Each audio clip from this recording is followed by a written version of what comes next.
Para aquellos que quieren mejorar su vida devocional, para los que necesitan ayuda espiritual, para todos los que desean un contacto diario con Dios, presentamos Radio Amanecer en Estudio, un alimento espiritual para tu alma. Con nosotros, el conductor de esta entrega, Pastor Juan Francisco Scroggins.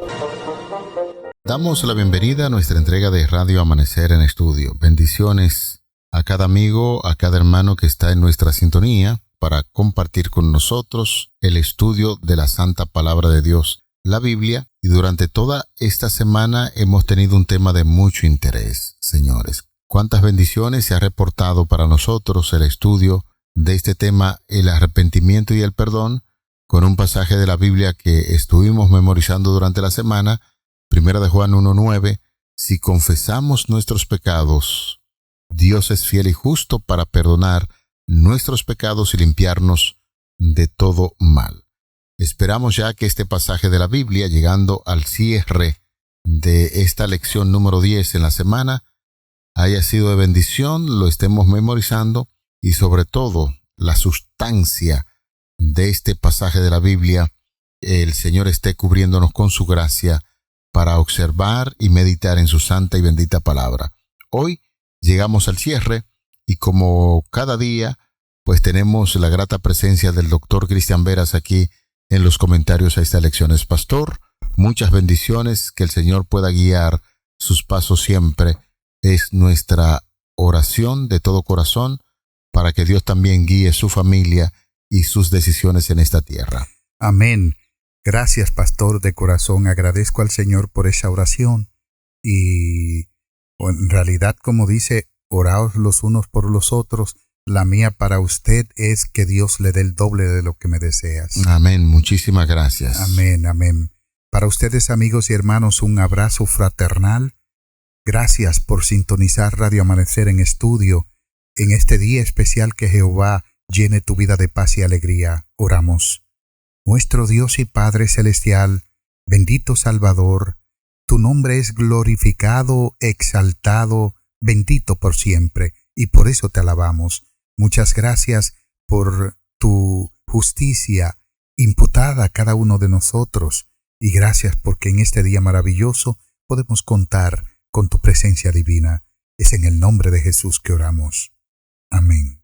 Amén. Pastor, en esa semana hemos visto grandes verdades con relación al arrepentimiento y el perdón, la prisa de la vida. Estuvimos estudiando también sobre un tema muy importante, directivas del Espíritu Santo. Vimos el arrepentimiento genuino. Pasamos por un tema de interés como es la gracia suficiente. Recientemente estamos estudiando sobre la vestidura más costosa. Y hoy llegamos al cierre de esta lección y vamos a refrescar varios conceptos para compararlo precisamente con la parte de cierre que trae la guía de estudio. Y notamos que en el Antiguo Testamento y en el Nuevo hay grandes ilustraciones de la forma en que habla la Biblia, con metáforas, parábolas, ilustraciones para que podamos darnos cuenta de esa gran verdad del interés que Dios tiene para con sus hijos, de salvarlo y llevarlo al cielo. Y dentro de las metáforas y parábolas también, el Señor ocupó un tiempo muy importante para tomar de la misma tierra y de la naturaleza ciertas ilustraciones para nuestro crecimiento espiritual. Sí, nosotros hemos de recordar que Israel es un país agrícola. No solamente ahora, de hecho, creo que representa el principal país en producción agrícola del mundo. No el que más produce, pero con las técnicas más avanzadas en la agricultura del mundo. Para el tiempo de Jesús, Israel seguía o también era un país agrícola con muchos avances. De hecho, las ciudades de alrededor como Nubia, los fenicios, tanto Tiro, Sidón, que eran ciudades fenicias, se abastecían de la agricultura de Israel. Por eso Jesús, en un lenguaje muy coloquial, en un lenguaje del pueblo, está presentando parábolas maravillosas, y Dios en el Antiguo Testamento lo hace también de esta misma forma.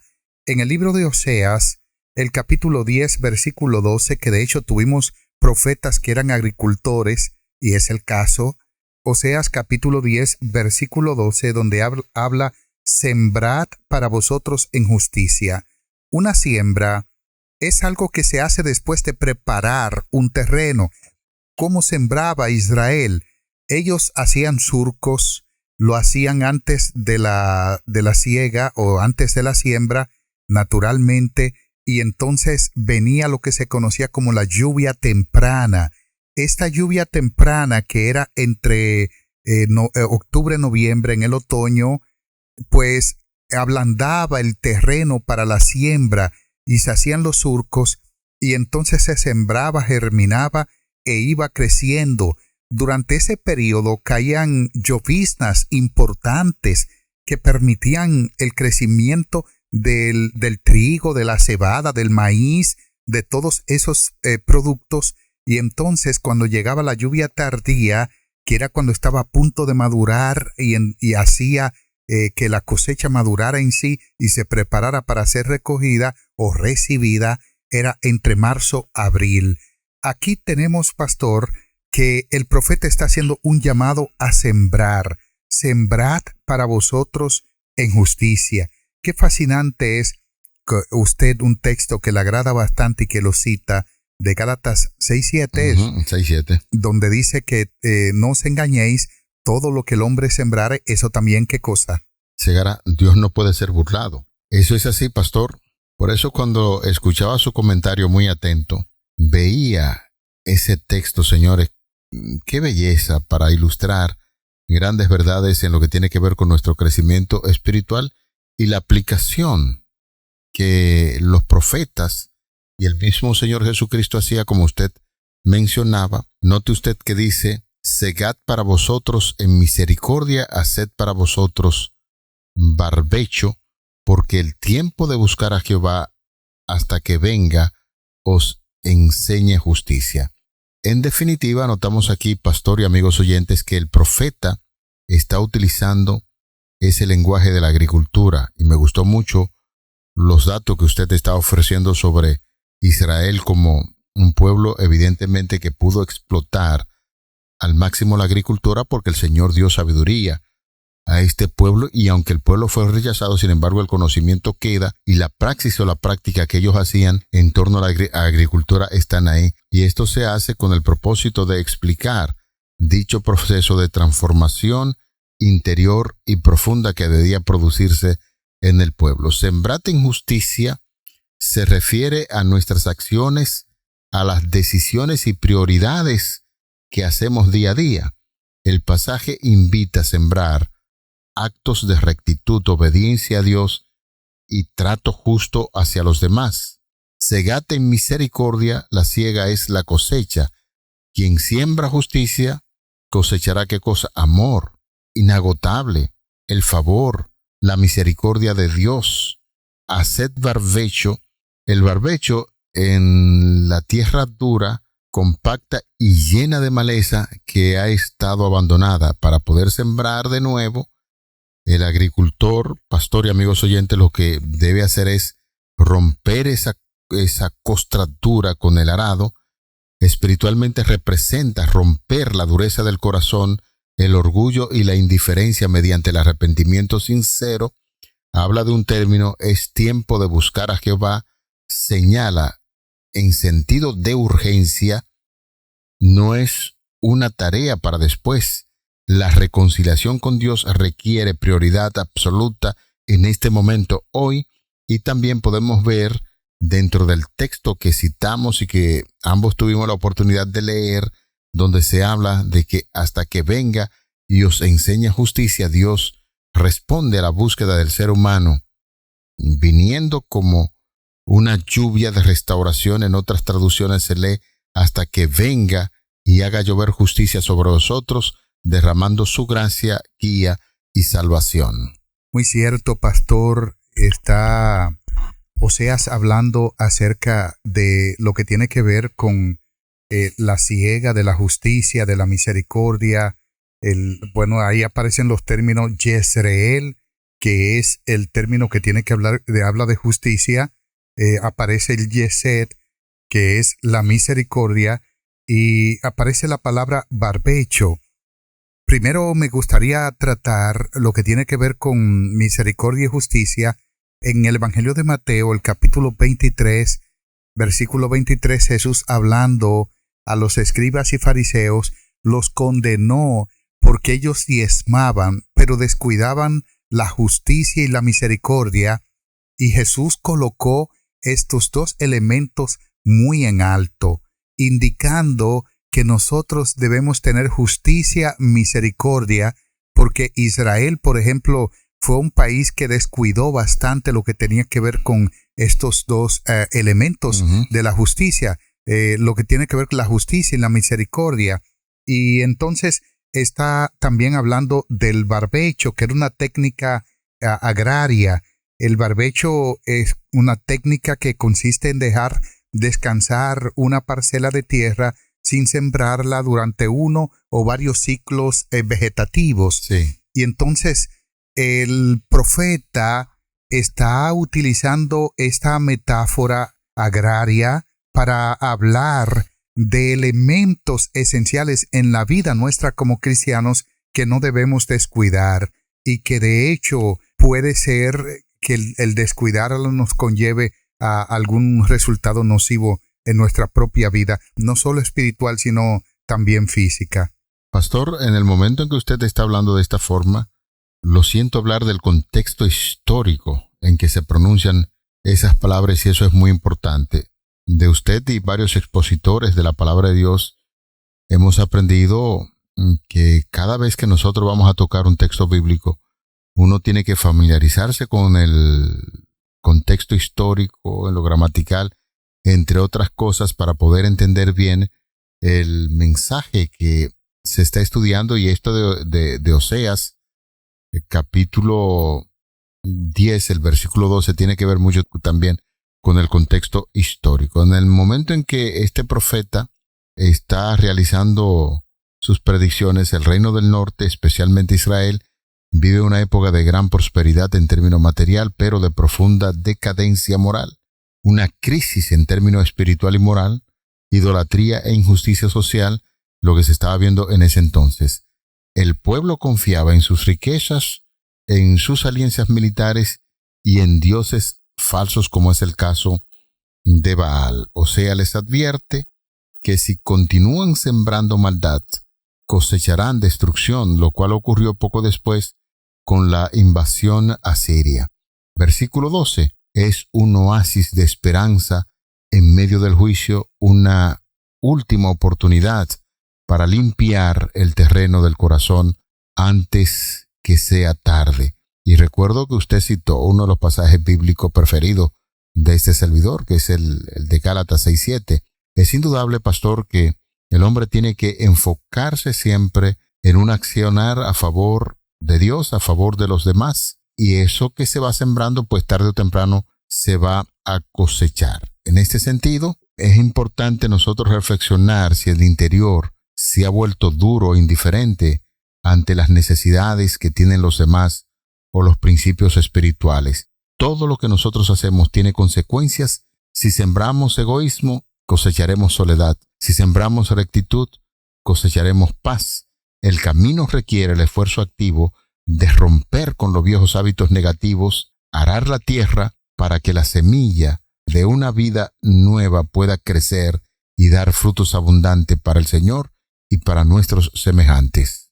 Muy cierto, pastor. La tierra de Efraín estuvo demasiado tiempo desolada debido al pecado, porque usted sabe que hubo lo que se conoce como invasiones o incursiones, y ellos pecaban contra el Señor. Y usted mencionó ahorita el cautiverio asirio, por ejemplo, que fue uno de los medios que Dios utilizó para la injusticia. De hecho, el cautiverio babilónico con Nabucodonosor es otro. Algunos toman el libro de Habacuc principalmente para hablar del silencio en el templo, cuando él dice: calle delante de Jehová toda la tierra, Y es cierto que se puede aplicar, tiene que haber reverencia, lógicamente. Sin embargo, el énfasis de este texto no es ese. Lo que Habacuc está cuestionando a Dios, porque dice: Señor, pero la tierra está hundida en idolatría, injusticia, y tú no haces nada.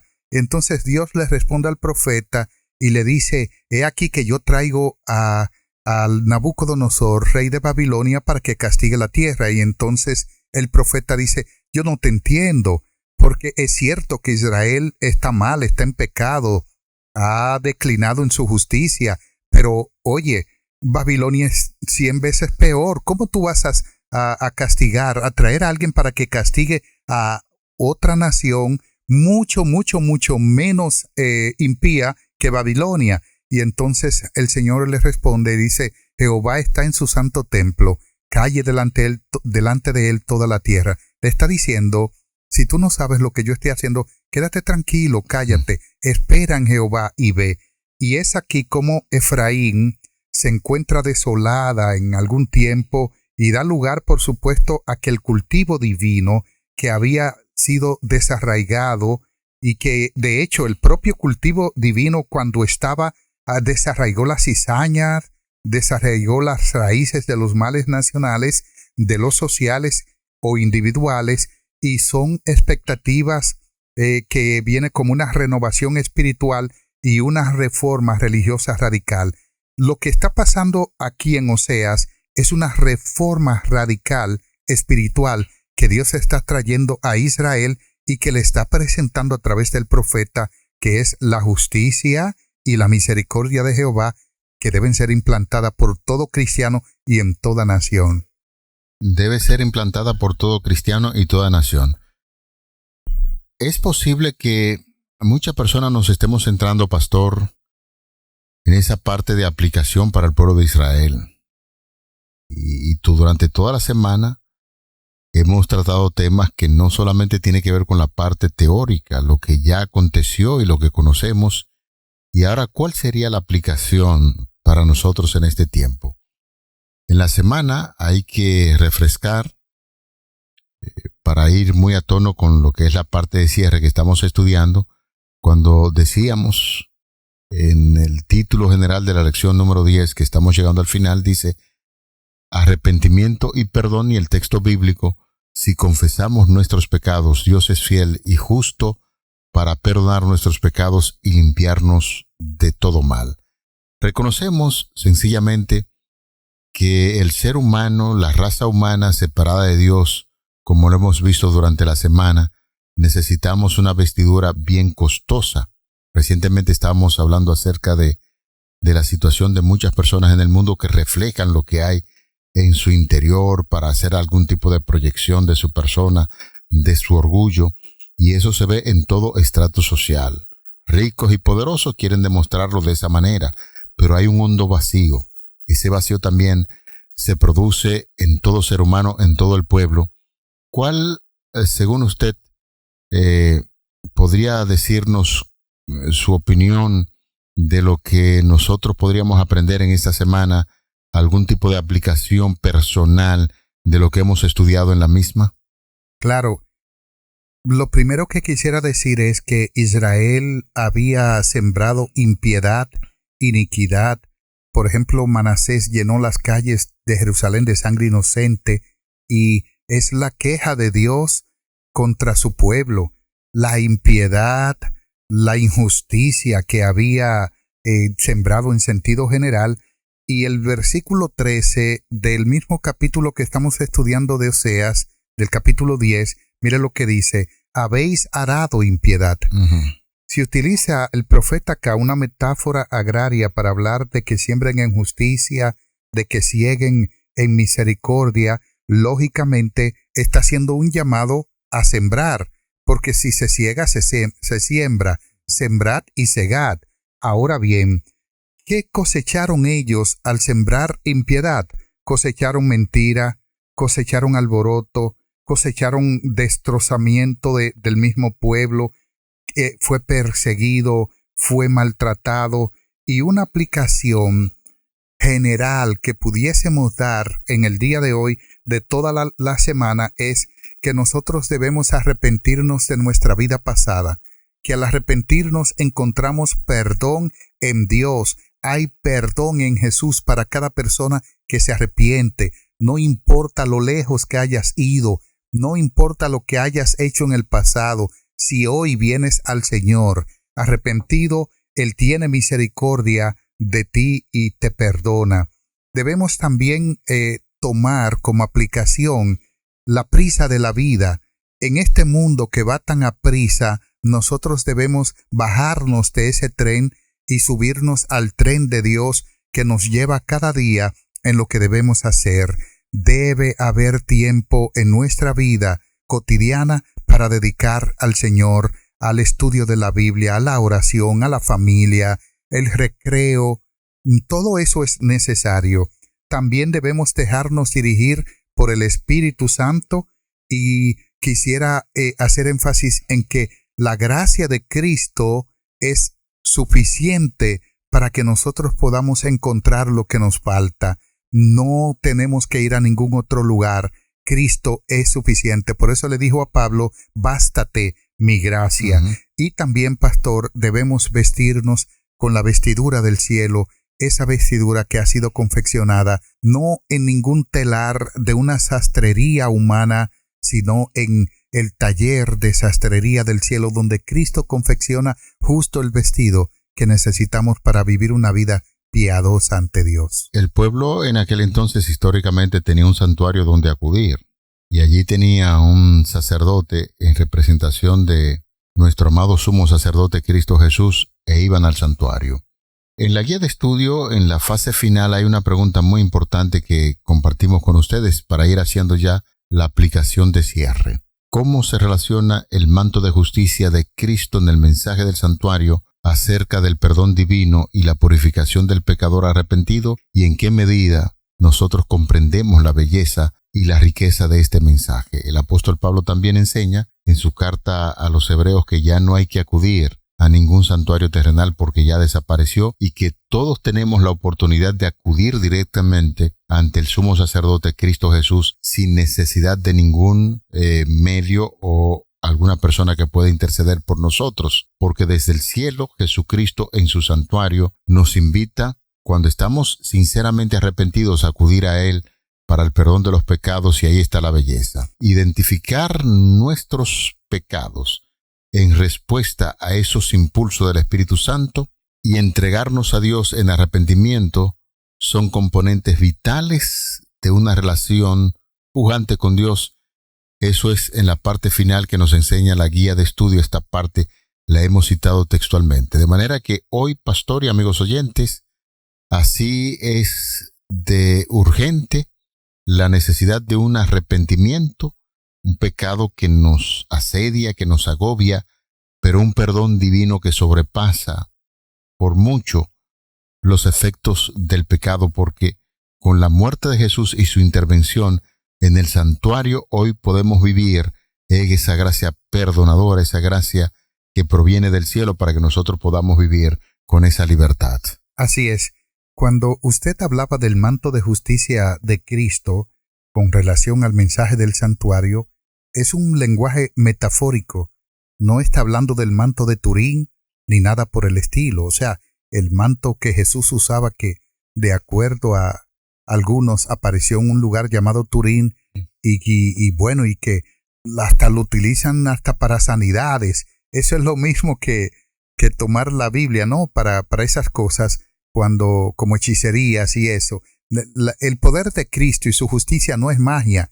Cuando está hablando del manto de la justicia de Cristo, en la explicación de ese lenguaje metafórico, lo que quiere decir es que un manto nos cubre, igual que la justicia de Cristo, porque la palabra propiciación, kafar, significa cubrir, y cubrir no significa encubrir o tapar de una forma apoyadora. Ajá. Lo que está diciendo es que lo que tú y yo no podemos hacer para salvarnos, Dios con su justicia divina lo puede hacer, y Él lo hace, nos cubre, nos abraza, nos constriñe, y es entonces donde encontramos la salvación, y dicha salvación está contenida en el santuario. El santuario es un lugar, o el mensaje del santuario es un mensaje de perdón, de purificación de parte de Dios al pecador arrepentido, porque el arrepentimiento es la base del perdón. No hay perdón si no hay arrepentimiento. Y ya la palabra de Dios lo dice en Proverbios capítulo 28, versículo 13. De manera, mis amados, que ese manto de justicia divina está contenido en el santuario. Lleguemos al santuario. Y en este caso no estamos hablando de una iglesia. Estamos hablando de recibir a Cristo en nuestro corazón para que a través de su presencia divina Él nos cubra con ese manto de justicia y nosotros seamos perdonados. Vamos a orar. Señor, al cierre de esta lección, la semana ha sido bastante importante para nuestro crecimiento espiritual. Ese perdón que proviene del cielo, esa gracia divina que opera en nuestros corazones, que nos ayuda a visualizar lo horrible que es el pecado y nos invita a unirnos a aquel que puede perdonarnos, que es Cristo Jesús. Ayúdanos a tener un reconocimiento de que a través de Él podemos liberarnos de los resultados finales del pecado y vivir esa libertad que tenemos en Cristo Jesús. Continúa con nosotros, guíanos siempre. En el nombre glorioso de Jesucristo, tu Hijo amado, te lo pedimos. Amén. Para aquellos que quieren mejorar su vida devocional, para los que necesitan ayuda espiritual, para todos los que desean un contacto diario con Dios, hemos presentado Radio Amanecer en Estudio, un alimento espiritual para tu alma.